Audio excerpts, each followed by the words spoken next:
Selamat pagi, siang, sore, dan malam. Kembali lagi di Gawe Game, channel yang membahas tutorial, devlog, serta diskusi seputar pengembangan game. Nama aku Guntur dan ini adalah video ke-7 dari tutorial pengembangan game platformer 2D. Seperti biasa, link video sebelumnya saya sertakan di atas ya. Di video itu kita membahas mengenai gimana kita membuat platform satu arah. Misi kita hari ini, kita akan mengubah background game kita yang monoton menjadi lebih berwarna menggunakan background parallax. Background parallax adalah background yang menggunakan teknik parallax, yaitu background yang bergerak dengan kecepatan yang berbeda-beda dari kamera, sehingga menimbulkan kesan ada kedalaman atau ada jarak. Untuk background yang jauh dari kamera akan bergerak lebih lambat dibandingkan background yang lebih dekat dari kamera. Langsung aja kita aktifkan Godot dan kita buka file project platformer kita. Sekaligus kita buka level 1.tsgen. Dan ini adalah kondisi terakhir level kita seperti di video ke-6. Nah, kita akan membuat background parallax dengan beberapa layer. Dan setiap layer itu memiliki kecepatan pergerakan yang berbeda. Untuk layer yang terjauh, itu akan bergerak lebih lambat dibandingkan dengan layer yang ada di depan atau yang lebih dekat dengan kamera. Jadi kita akan klik level 1, lalu klik plus, ketik parallax, pilih parallax background, dan ini nggak perlu dikonfigurasi dulu. Dengan posisi masih terseleksi, kita klik plus lagi, kemudian klik parallax layer. Nah, ini akan kita assign sebagai parallax atau layer yang paling belakang. Kita tulis aja, kita double klik ya, langit, kita tulis langit di sini. Kemudian untuk parallax layer itu dia tidak memiliki gambar, sehingga kita perlu menambahkan sprite di dalam parallax layer untuk mengisi gambarnya. Jadi dalam posisi langit atau parallax layer langit ini masih terseleksi, kita klik plus, kemudian kita ketik sprite, kita pilih sprite, dan kita mengisi texture sprite dengan aset ya. Di sini kita buka aset, buka Palm Tree Island, lalu background, kemudian kita akan ada BG image di sini, kita geret ke texture.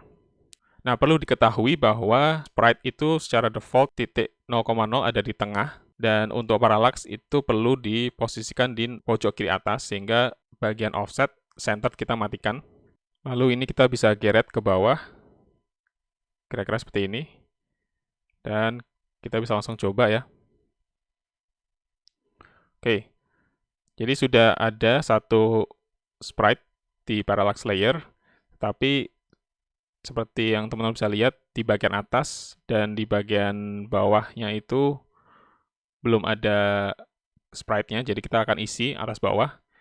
Juga di bagian samping ya, ini masih bolong, jadi kita akan perbaiki. Kita akan tambahkan 2 sprite di parallax layer langit untuk bagian atas dan bagian bawah dari sprite pertama ya. Ini mungkin perlu dinaikkan dikit aja. Seperti ini.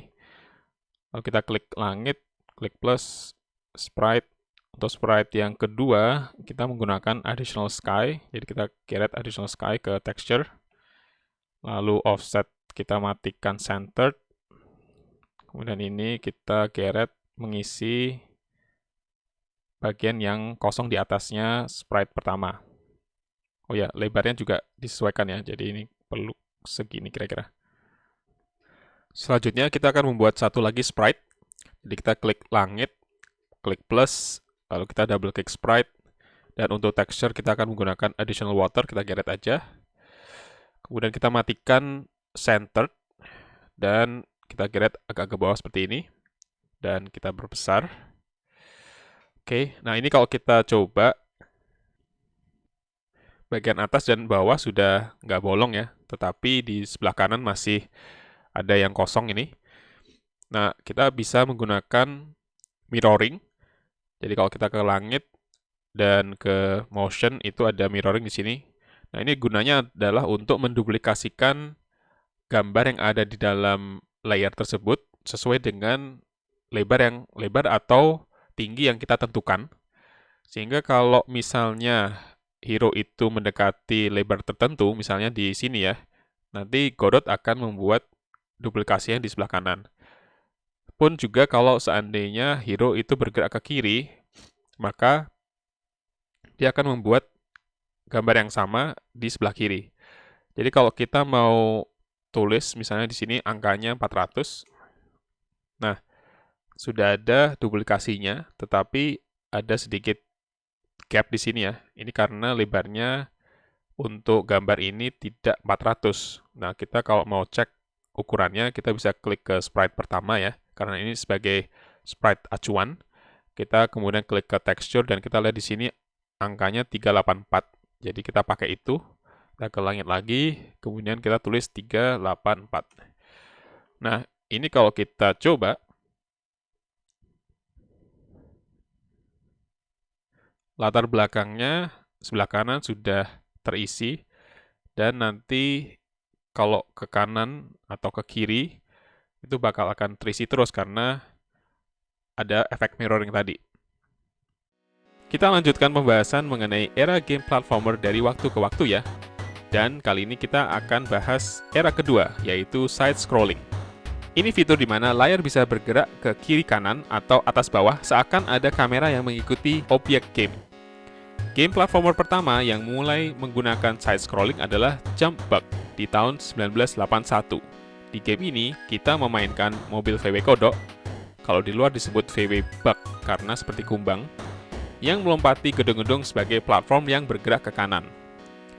Di tahun 1984, muncul game Pac-Land yang memulai teknik parallax scrolling untuk background-nya. Teknik ini menciptakan kesan kedalaman. Objek yang ada di belakang bergerak lebih lambat dibandingkan objek yang di depan. Kemudian di tahun 1985, muncullah Super Mario Bros. Sebagai game yang dekat dengan hati gamers lama, karena menampilkan level dengan side-scrolling, musuh yang memorable, boss battle, pintu rahasia, serta power-up. Selanjutnya, kita akan buat satu layer lagi yang dipakai untuk mengisi gambar awan. Jadi kita klik ke parallax background, klik plus, lalu kita tulis parallax, pilih parallax layer, dan parallax layer yang baru ini kita tulis awan besar. Kemudian di dalam awan besar ini kita klik plus lagi dan ketik sprite. Kita double klik. Kemudian di bagian asset kita ada big clouds di sini ya. Nah, kita geret ini ke texture. Oke. Offset juga kita matikan centernya. Dan kita bisa coba geret sedikit ke bawah. Dan seperti langit, kita akan menggunakan mirroring. Jadi kita bisa cek ke texture, di sini tertulis 448 ya, kali 101. Jadi kita pakai lebarnya 448. Kita ke awan besar, lalu buka motion, lalu di bagian X mirroring kita tulis 448. Oke, nah ini kita juga bisa ubah sedikit sprite-nya sehingga semi-transparan. Caranya adalah kita ke canvas item, pilih visibility, untuk modulate kita klik dan kita geret bagian alpha yang bawah ini ke misalnya 118 ini ya. Oke, kita coba klik F6 dan di sini sudah muncul awan besar ya yang semi transparan, dan kalau teman-teman perhatikan pergerakan awan besar serta langit itu sama persis seperti level. Jadi tidak lebih lambat dan ini tidak memunculkan efek parallax. Nah, kita akan ubah itu. Caranya adalah kita ke awan besar, lalu di bagian motion itu ada scale X dan Y itu 1 dan 1 secara default. 1 dan 1 artinya dia akan mengikuti kecepatan scroll kamera yang sama dengan level. Nah, kita bisa perlambat untuk X-nya. Misalnya X dan Y ya sekalian aja. Jadi kita sama-sama ubah ke 0,5 misalnya. Jadi ini akan bergerak setengah lebih lambat daripada levelnya atau time map. Nah, kalau kita coba, oke, bagian awan dia jadi turun ya karena posisi scale itu mengubah posisi awan, sehingga ini perlu kita naikkan aja, ini sprite ini, atau kita ubah dari offset. Jadi tadi masih 0 ya, kita naikkan sedikit jadi mungkin minus 100, lalu kita place in. Oke, dia posisinya sudah sedikit benar ya, seperti yang tadi. Dan pergerakannya sedikit lebih lambat dibanding pergerakan yang lain. Ya, apalagi ketika naik dan turun itu kelihatan dia berbeda layernya. Kita tambahkan satu layer lagi untuk awan kecil, jadi kita ke parallax background, klik plus, tulis parallax, pilih parallax layer, kemudian kita ganti nama jadi awan kecil. Dan di sini kita akan tambahkan sprite lagi, jadi kita tambahkan sprite, dan kita gunakan aset small cloud 1 sampai 3 ya. Ini kita pilih yang satu dulu, taruh texture-nya, lalu offset kita matikan centered, dan kita pindahkan, bentar. Kita pindahkan ke sini misalnya. Lalu kita bisa duplikat juga. Jadi ini kita Ctrl D, kemudian kita pindahkan misalnya, lalu Ctrl D lagi ke sini misalnya gitu. Lalu untuk motionnya kita akan ubah ke awan kecil, skalanya lebih cepat daripada awan besar ya, jadi kita tulis 0,7 dan mungkin offsetnya akan dirubah sih, jadi tapi kita coba aja dulu. Oke, posisinya agak ke bawah, tapi it's okay sih, kita masih bisa pakai ini. Motion scale atau skala pergerakan untuk awan kecil itu 0,7. Untuk awan besar itu 0,5, tetapi langit itu 1.0.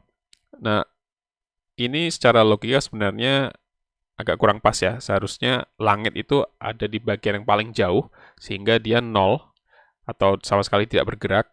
Kemudian awan besar itu lebih lambat, dan awan kecil sedikit lebih cepat dibandingkan kamera yang ada. Nah, ini kita bisa ubah langit menjadi 0 skalanya, tetapi kalau kita play, lagi-lagi karena skala itu mempengaruhi posisi, jadi offsetnya perlu kita ubah. Jadi kita ubah offset, kita naikkan sedikit ya, mungkin minus 200. Kalau kita coba lagi, kayaknya ketinggian ya. Kita turunkan aja ke 128. Ini ukurannya juga kira-kira. Jadi nanti teman-teman juga bisa mengira-kira aja. Nah, posisinya kayaknya oke, nggak apa-apa di sini. Nah, ini kalau kita lihat pergerakan atas bawahnya jadi berbeda ya. Dia jauh lebih lambat dibanding yang lain, sehingga efek parallax-nya semakin kelihatan. Gimana teman-teman? Mudah kan? Jadi hari ini kita sudah membuat background parallax dengan 3 layer, dengan kecepatan atau scale motion yang berbeda-beda, sehingga level kita tampak lebih baik. Untuk video selanjutnya, kita akan menambahkan item atau barang yang bisa diambil oleh hero. Dan seperti biasa, kalau teman-teman menyukai video ini dan ingin support saya, klik like dan subscribe. Dan jangan lupa klik icon lonceng agar tidak ketinggalan. Follow juga Twitter maupun Instagram Gawe Game. Kalau teman-teman ada pertanyaan maupun request, silakan DM atau tulis di kolom komentar. Sampai ketemu.